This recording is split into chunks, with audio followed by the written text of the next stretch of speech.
Assalamualaikum warahmatullahi wabarakatuh. Perkenalkan, nama saya Nadia Afdaliana dengan NPM 022724111150. Nah, teman-teman, kembali lagi pada video pembelajaran saya kali ini. Nah, pada video ini saya akan membahas semua materi-materi yang telah saya bahas dari pertemuan pertama, kedua, ketiga, keempat, kelima, keenam, dan ketujuh. Nah, video ini saya buat untuk memenuhi tugas UAS saya. Nah, nonton sampai habis video saya, guys. Nah, kita di sini saya akan menjelaskan ulang mengenai keuangan dan perbankan syariah. Nah, teman-teman, keuangan dan perbankan syariah merupakan bagian integrasi dari sistem keuangan nasional yang berkembang sebagai alternatif sistem keuangan konvensional. Nah, perkembangan ini didorong oleh kebutuhan akan sistem keuangan yang tidak hanya berorientasi pada keuntungan semata, tetapi juga mengedepankan nilai keadilan, etika, transparansi, dan keberlanjutan. Nah, ekonomi dan perbankan syariah dalam konteks Indonesia yaitu sebagai negara dengan jumlah penduduk muslim terbesar di dunia. Nah, keuangan dan perbankan syariah memiliki potensi yang sangat besar untuk berkembang dan memberikan kontribusi nyata bagi perekonomian nasional. Nah, teman-teman, perlu kita ketahui juga perbankan syariah tidak hanya berfungsi sebagai salah satu lembaga intermediasi keuangan, tetapi perbankan syariah juga sebagai instrumen pembangunan ekonomi yang berlandaskan pada prinsip-prinsip syariah. Nah, prinsip-prinsip tersebut menekankan keseimbangan antara kepentingan individu dan masyarakat serta antara sektor keuangan dan sektor real. Teman-teman, oleh karena itu perlu pengembangan perbankan syariah membutuhkan pemahaman yang lebih komprehensif. Nah, mulai dari landasan teori, praktik operasional, kemudian ada infrastruktur pendukung, hingga peran regulator dan lembaga terkait dan lembaga otoritas jasa keuangan. Nah, video ini saya susun untuk memberikan pemahaman yang menyeluruh mengenai keuangan dan perbankan syariah di Indonesia. Nah, pembahasan ini mencakup prinsip dan teori dasar, praktik perbankan syariah, infrastruktur industri, kemudian peran lembaga dan industri pendukung, ada juga transformasi peran Bank Indonesia setelah hadirnya otoritas jasa keuangan, kemudian inisiatif Bank Indonesia dalam mendorong pertumbuhan perbankan syariah serta tantangan dan peluang yang dihadapi. Nah, semoga dengan pembahasan kali ini yang mendalam dan sistematis. Nah, pertama yang akan kita bahas yaitu prinsip dan teori keuangan serta perbankan syariah. Keuangan dan perbankan syariah berlandaskan pada ajaran Islam yang bersumber dari Al-Quran, hadis, ijma, dan qiyas. Nah, landasan ini menjadikan keuangan syariah tidak hanya sebagai sistem ekonomi, tapi juga sebagai bagian dari penerapan nilai-nilai Islam dalam kehidupan bermasyarakat. Nah, prinsip-prinsip dasar keuangan syariah menjadi pembeda utama antara sistem keuangan syariah dan sistem keuangan konvensional. Nah, prinsip yang pertama yaitu ada larangan riba. Nah, teman-teman, riba merupakan lembaga yang disyaratkan dalam transaksi. Prinsip ini meminjam tanpa adanya aktivitas usaha yang sah.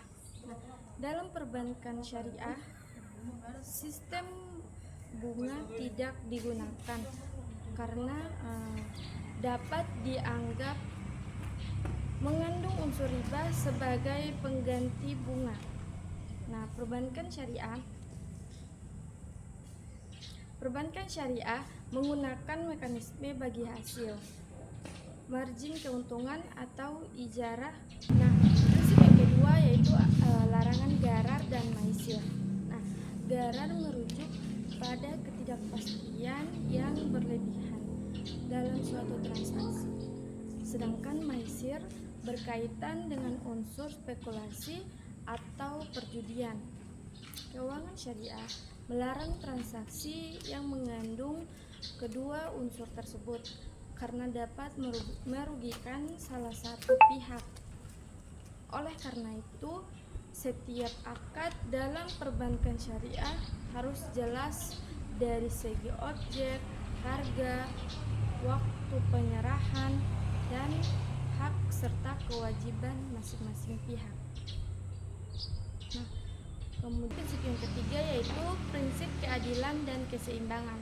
Nah, prinsip keadilan dan keseimbangan ini menuntut agar setiap transaksi memberikan manfaat yang seimbang bagi semua pihak yang terlibat. Bank nasabah tidak berada dalam hubungan yang saling menekan, melainkan hubungan yang adil dan transparan. Nah, prinsip keseimbangan juga menekankan keselarasan antara aspek material dan moral dalam kegiatan ekonomi. Nah, selanjutnya itu prinsip yang keempat, yaitu prinsip bagi hasil dan kemitraan. Nah, dalam perbankan syariah, hubungan antara bank dan nasabah didasarkan pada prinsip kemitraan, resiko dan keuntungan ditanggung bersama sesuai dengan kesepakatan yang terutang dalam akad. Prinsip ini tercermin dalam akad mudharabah dan musyarakah, yang dimana prinsip ini menekankan kerjasama usaha dan pembagian hasil yang adil. Kemudian prinsip yang kelima yaitu prinsip kegiatan usaha yang halal. Nah, dana yang dihimpun dan disalurkan oleh bank syariah hanya boleh digunakan untuk kegiatan usaha yang halal dan tidak bertentangan dengan syariat Islam. Hal ini mencerminkan kemitraan perbankan syariah terhadap etika bisnis dan tanggung jawab sosial. Nah, dari prinsip-prinsip tersebut melahirkan keuangan syariah yang menekankan keterkaitan antara sektor keuangan dan sektor real, stabilitas sistem keuangan serta pemerataan kesejahteraan.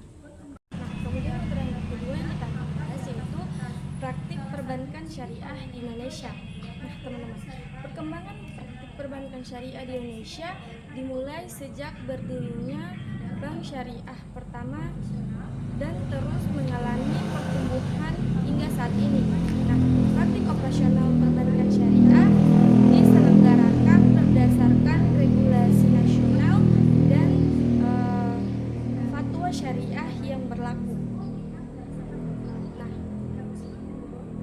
kemudian bentuk lembaga perbankan syariah. Nah, perbankan syariah di Indonesia terdiri dari Bank Umum Syariah, unit usaha syariah, dan bank pembayaran rakyat syariah. Nah, masing-masing tersebut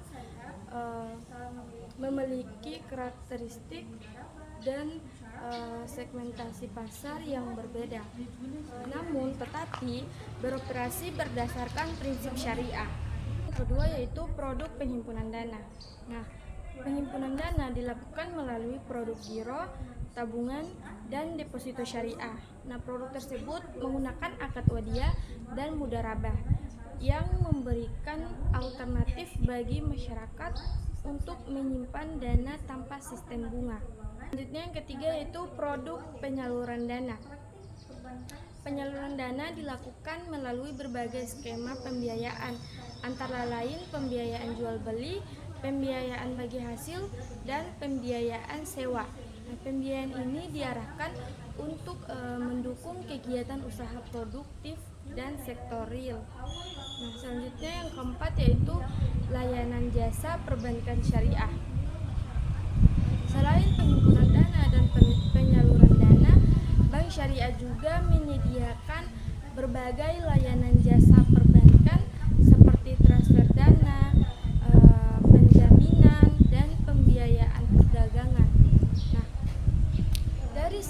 layanan tersebut diselenggarakan sesuai dengan prinsip-prinsip syariah. Pembahasan yang ketiga yaitu infrastruktur industri perbankan syariah. Nah, infrastruktur industri perbankan syariah merupakan fondasi penting bagi keberlanjutan dan daya saing industri. Nah, infrastruktur ini mencangkup aspek regulasi, kelembagaan, teknologi, dan sumber daya manusia. Nah, yang pertama yaitu ada regulasi dan kerangka hukum. Nah, teman-teman, regulasi yang jelas dan konsisten menjadi persyaratan utama bagi pengembangan perbankan syariah. Kerangka hukum yang kuat memberikan kepastian bagi pelaku industri dan meningkatkan kepercayaan masyarakat. Nah, selanjutnya yang kedua yaitu teknologi dan digitalisasi. Nah, untuk teman-teman ketahui, teknologi dan digitalisasi pemanfaatan ini atau pemanfaatan teknologi informasi menjadi faktor penting dalam meningkatkan efisiensi dan kualitas layanan perbankan syariah. Nah, digitalisasi juga membuka peluang untuk memperluas inklusi keuangan syariah, yaitu sumber daya manusia atau SDM. Dalam SDM atau sumber daya manusia, ketersediaan sumber daya manusia yang kompeten di bidang perbankan dan syariah menjadi tantangan sekaligus kebutuhan utama pengembangan sumber daya manusia, dilakukan melalui pendidikan, pelatihan, dan sertifikasi. Nah, selanjutnya yang keempat yaitu peran lembaga dan industri pendukung. Pengembangan perbankan syariah membutuhkan dukungan berbagai lembaga dan industri pendukung yang membentuk ekosistem keuangan syariah. Yang pertama yaitu Dewan Syariah Nasional atau MUI. DSN atau MUI berperan dalam menetapkan fatwa yang menjadi dasar operasional produk dan layanan perbankan syariah. Kemudian yang kedua ada Otoritas Jasa Keuangan. Otoritas Jasa Keuangan bertugas untuk mengatur dan mengawasi industri perbankan syariah agar berjalan secara sehat, transparan, dan keberlanjutan.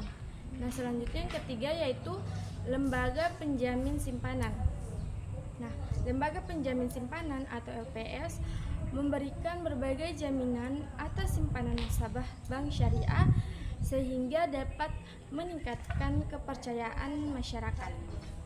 Nah, pembahasan yang selanjutnya atau yang kelima yaitu transformasi peran Bank Indonesia setelah hadirnya atau adanya Otoritas Jasa Keuangan.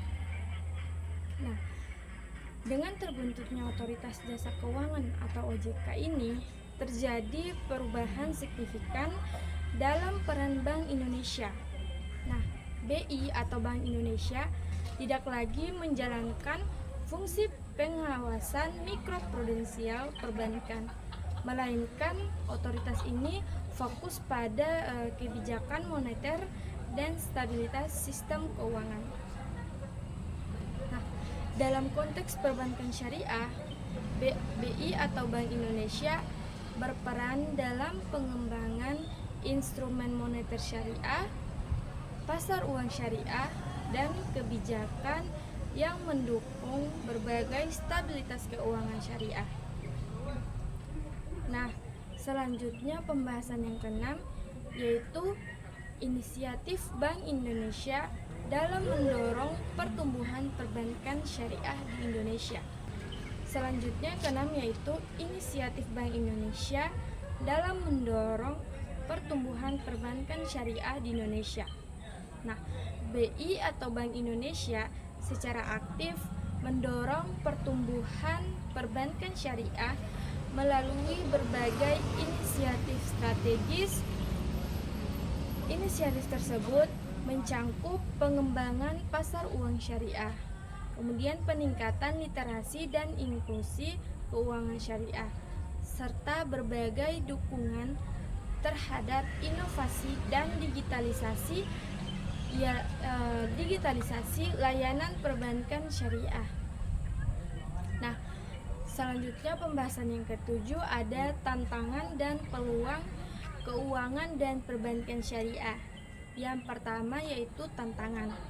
Nah, tantangan perbankan syariah menghadapi berbagai tantangan, antara lain rendahnya tingkat literasi keuangan syariah, keterbatasan sumber daya manusia atau SDM, dan persaingan dengan perbankan konvensional.